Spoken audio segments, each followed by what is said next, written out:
Oke, halo kita berjumpa lagi di channel saya ini. Oke, tidak usah lama-lama, untuk kali ini saya ingin membahas rekomendasi untuk negara-negara yang enak digunakan untuk event turnamen Piala Dunia ya, yang hadiahnya itu token yang buat gacha di event TOTY. Oke, langsung saja kita masuk ke event turnamennya dulu, yang Piala Dunia ya, yang FIFA World Cup Qatar 2022 ini.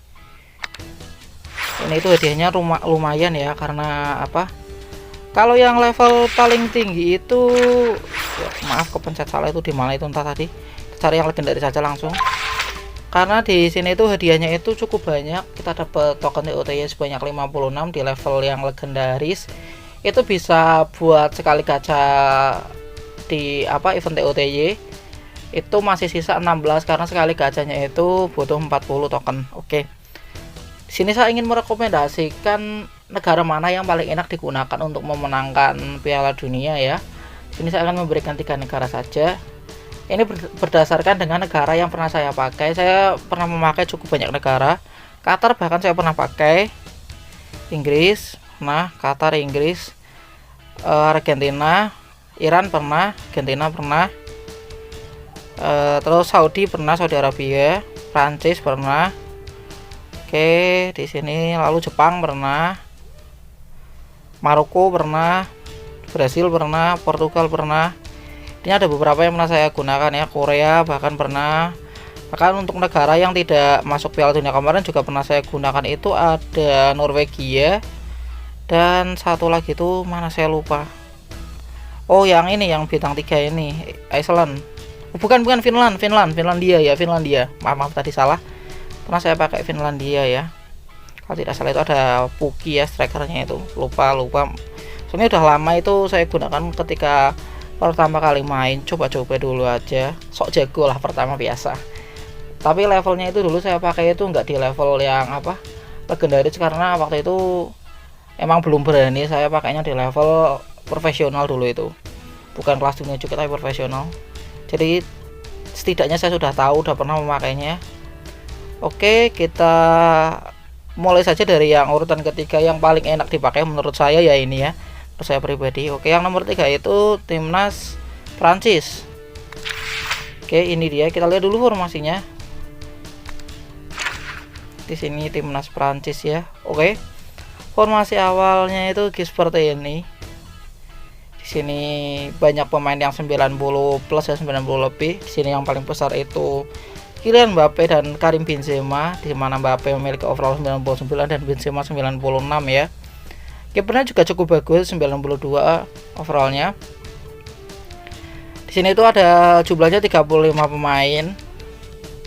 Lihat yang 90 plus itu ada totalnya 8 pemain. Mbappe, Benzema, Lloris, Maignan, Coman, Gunku, Hernandez dan Pogba. Hanya saja di sini kurangnya itu apa? Yang 90 plus itu hanya bisa dipakai dalam apa, langsung semuanya itu 7 pemain. Karena apa? Karena yang 90 plus ini 2 pemain itu kiper, jadi kan nggak bisa 2 kiper, jadinya kipernya cuma 1.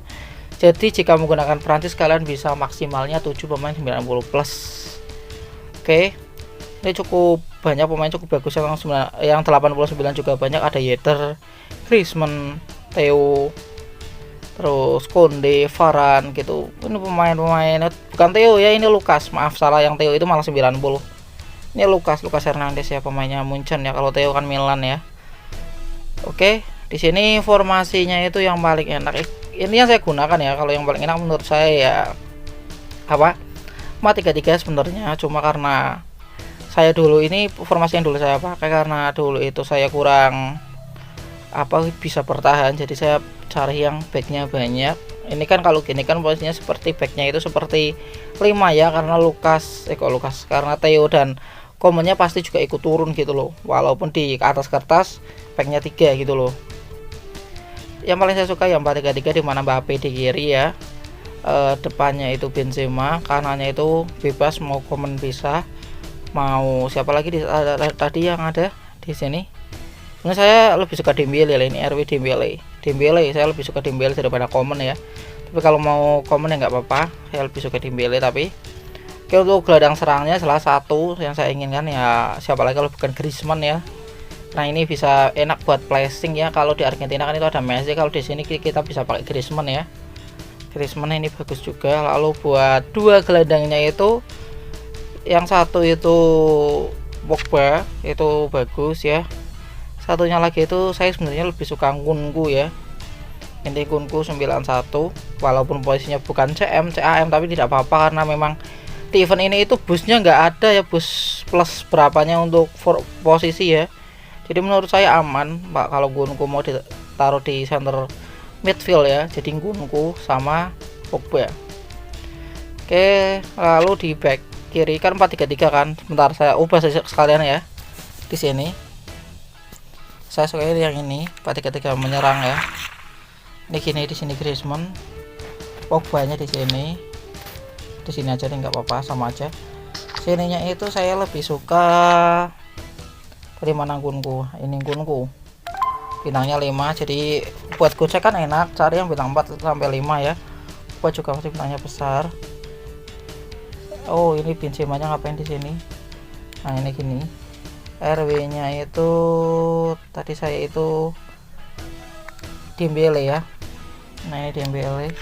Bintangnya juga 5. Enak buat itu apa, dribble buat ngelewatin lawan, buat skill itu bintang 5 itu enak. Terus kiper sama aja mau Loris atau Maignan, tapi saya lebih suka Maignan ya. Karena saya kurang ya kalau sama Loris itu ya kurang gimana, tapi bagus divingnya itu bagus. Loris sama handlingnya, tapi buat yang lain itu bagusan Maignan. Saya lebih suka yang lebih besar di refleks ya. Nah, itu saya lebih milih Maignan. Gini, walaupun caranya cuma satu sih angkanya, tapi tidak apa-apa. Mainan buat backnya Varane, jelas Varane ini tinggi, bisa duel udara, cukup cepat juga spraynya. Lalu untuk satunya lagi itu kita coba cari dulu. Ini bener udah Konde, masih tampil bagus juga bersama Barcelona ya. Terserah mau yang kanan yang mana, yang kiri yang mana, sama aja menurut saya, tapi saya lebih suka Konde-nya ya di sini, di yang sebelah kanan ya. Kalau di kiri jelas Theo, sedangkan di kanan ini di sini kan Coman juga tidak apa-apa sebenarnya, karena oke aja.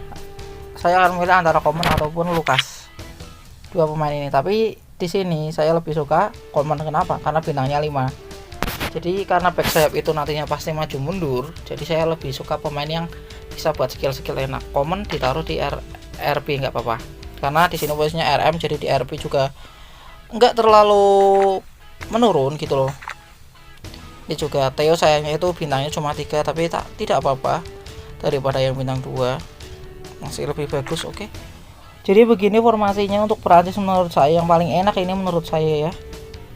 Oke, kita lanjut ke tim kedua. Rekomendasi nomor 2 menurut saya itu Brasil. Kita coba cari Brasil lah. Ini Brasil itu menurut saya tim yang paling merepotkan ya ketika dilawan. Ini susah sekali, walaupun ketika dipakai menurut saya bukan yang paling enak untuk dipakai, tapi ketika dilawan salah tim yang paling sulit untuk dilawan. Oke, Brasil ini saya juga lebih suka pakai formasi yang seperti tadi, 4-3-3 yang menyerang yang ini. Kenapa? Karena kita punya Neymar. Neymarnya ini saya gunakan untuk gelandang serang, jelas karena di sisi kiri sudah ada Vini, jelas saya akan pakai Vini. Yang agak di sini yang agak membingungkan itu antara Gabdes ataupun Richarlison. Bintangnya sama-sama 4, walaupun secara overall emang lebih besar Gabdes. Tapi Richarlison juga tidak kalah ya, di sini lebih tinggi Richarlison untuk duel udara, lebih mantap ya. Kinerjanya sama, serangan tinggi, bertahan juga sedang, sama-sama gitu loh. Asalnya lebih cepat Gabdes, saya lebih suka Gabdes sih. Di sini oke, Gabdes ya. Lalu buat RW-nya itu kita coba lihat Antony, sebenarnya saya lebih suka Antony ataupun Rodrigo ya. Coba lihat Antony bintangnya 5, lebih besar daripada Rafinha, walaupun Bigfootnya lebih lemah ya. Di sini Bigfootnya Antony itu cuma 3. Lalu kita lihat Rodrigo bintangnya cuma 4 juga. Ini saya lebih suka Antony ya. Ini buat flashing ya. Antony. Oke, lah gini. Antony di kanan. Di sini untuk satunya CM-nya itu Casemiro udah pas karena saya masuk ke Casemiro. Terus center attacking midfield emang Neymar. Siapa yang lebih baik dari Neymar di Brasil untuk saat ini nggak ada ya. Oke, Vini mendekati tapi masih belum levelnya ya. Di sini saya lebih suka Paqueta sebenarnya, tapi kalian bisa juga menggantikannya dengan Fabinho untuk lebih bertahan gitu loh. Tapi saya tetap akan milih Paqueta. Nah, bintangnya 5, enak buat gocek ya. Paqueta ini umpannya juga bagus, passingnya itu 98 ya. Dibandingkan Fred yang cuma 93 itu kalau tidak salah. Saya lebih suka Paqueta. Lalu di 2 back jelas Thiago Silva dan Marquinhos itu bagus. Coba lihat penggantinya dulu. Di sini ada Militao ya. Kita coba lihat Militao ya. Saya lebih suka Militao. Kenapa? Karena speednya ya. Karena nanti itu pasti buat ngejar pemain lawan. Lah ini saya ganti Militao yang kanan, Marquinhos yang kiri ya. Saya lebih suka seperti ini. Kalau untuk back kirinya itu di sini Alex Telles. Oke, saya lebih suka sama aja sebenarnya, gak ada yang bisa sukai antara Telles ataupun Alexandro. Untuk lebih defense-nya itu lebih tinggi Alexandro, tapi untuk nyerangnya itu lebih bagus Alex Telles ya. Kalian tinggal pilih yang mana yang ingin kalian gunakan strategi back sayapnya, lebih nyerang atau lebih bertahan. Jadi di sini saya pakai Alexandro aja, tidak apa-apa. Stamina-nya juga sama-sama tinggi itu. Untuk kanan itu di sini ada Danilo dan ada satu lagi pilihannya itu Alves ya. Alves ini udah tua tapi tetap dipanggil karena pemainnya bagus. Saya lebih suka Alves di sini walaupun secara bertahan jauh ya. Di sini kalah kecepatan Alves, kalah fisik, kalah defense, kalah dribble, tapi saya lebih suka karena bintangnya 4. Saya lebih suka pakai Dani Alves. Oke. Buat kiper saya lebih suka Alisson walaupun overallnya sama dengan Ederson, bagus semua dua-duanya. Tapi saya lebih suka Alisson. Oke, ini tim kedua yang saya rekomendasikan untuk Piala Dunia. Kalau yang pertama jelas tim mana lagi kalau bukan tim mana yuk? Kalau bukan sang juara Argentina. Ini yang paling enak dipakai ya. Pemainnya itu yang 90 plus itu banyak, bahkan ada yang 100 plus. Ini formasi yang saya pakai emang karena sering saya pakai, saya ini formasi ini, dan pemainnya juga ini yang saya pakai. Di sini ada Messi dengan overall 102 ya, bangke overall 102 bos. Ngelebihin pemain lainnya tadi yang paling besar kan ada Mbappe 99, ini Messi 102. Di sini saya memakai formasi 5-2-1-2 dimana untuk strikernya itu saya pakai Lautaro dan Messi. Kenapa saya pakai Messi dan Lautaro dan kenapa pakai 2 striker itu? Kalau 3 striker itu biasanya kalau kita mau flashing ke dalam itu kita masih cut inside dari sisi kanan. Kalau pakai Messi ini ya, nanti malah justru kena strikernya. Kalau mau nendang, strikernya biasanya ngalangin di depannya pemain yang mau flashing itu. Jadinya saya pakai 2 striker karena kalau 2 striker pasti ketika yang satunya itu di kanan lalu mencoba terobos ke tengah, yang satunya pasti di kiri gitu loh, nggak terlalu ke tengah.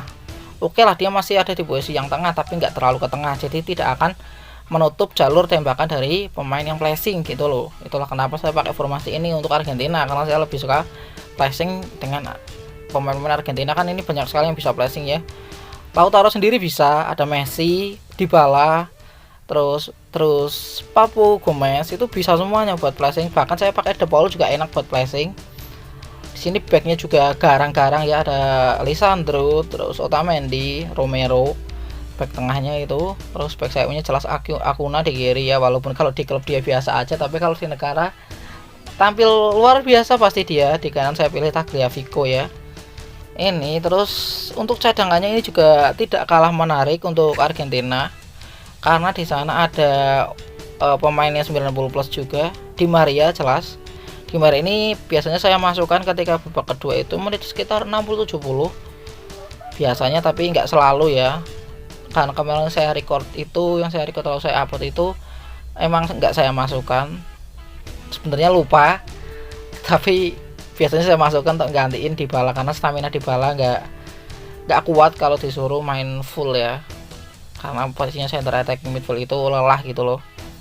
Oke, itu arti Argentina. Oh ya, lupa kiper ya, kipernya jelas Emi Martinez untuk Argentina ya. Oke, itulah tadi 3 rekomendasi negara yang paling enak, paling mudah untuk memenangkan Piala Dunia. Oke, Semoga bermanfaat apa yang telah saya sampaikan. Jika kalian kurang suka bisa kalian tinggalkan komentar di bawah agar saya bisa memperbaikinya. Jika kalian suka bisa di like dan di share. Oke, jangan lupa di subscribe teman-teman. Bye, see you di next video.